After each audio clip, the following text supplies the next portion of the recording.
চলো আজ তোমাদের সাথে একটা get ready with me share করি। তো আমরা চলে এসেছি ঘুরতে, আর ঘুরতে গিয়ে একটু সাজুগুজু করবো না সেটা কি হতে পারে বলো? যতই গরম পড়ুক আর যাই হোক না কেন, সাজুগুজুটা কিন্তু মাস্ট। সেদিন যেহেতু প্রচণ্ড গরম ছিল আর আমাকে যেহেতু অনেকক্ষণ বাইরে থাকতে হবে, সেই কারণে আমি চেয়েছিলাম সিম্পল একটা লুক ক্রিয়েট করার, যাতে গরমে আমার কষ্টও না হয় আর মেকআপটাও ঠিকঠাকভাবে সেট থাকে অনেকক্ষণ। সেই কারণে ফার্স্টেই আমি ফেসটাকে ভালোভাবে ক্লিন করে দেন সিটিএম করে নিয়েছি। তারপর এখানে একটা ফাউন্ডেশন নিয়ে তার মধ্যে সামান্য একটু স্ট্রোব ক্রিম ইউজ করে ভালোভাবে মিক্স করে আমার সারা ফেসে ইউজ করে নিয়েছি। দেন সেটাকে ভালোভাবে ব্লেন্ড করে লুজ পাউডার দিয়ে ভালোভাবে বেসটাকে সেট করে নিয়েছি। আর একটু ভালোভাবে সেট করার জন্য আমি এখানে একটা কম্প্যাক্ট ইউজ করেছি। ব্লাশার আর লিপস্টিক ইউজ করে মেকআপটা কমপ্লিট করলেও লুকটা কিন্তু এখনও কমপ্লিট হয়নি।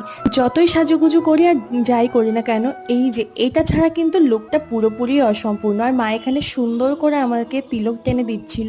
তো এটা ছিল আমার ফুল লুক। তো আমাকে কেমন লাগে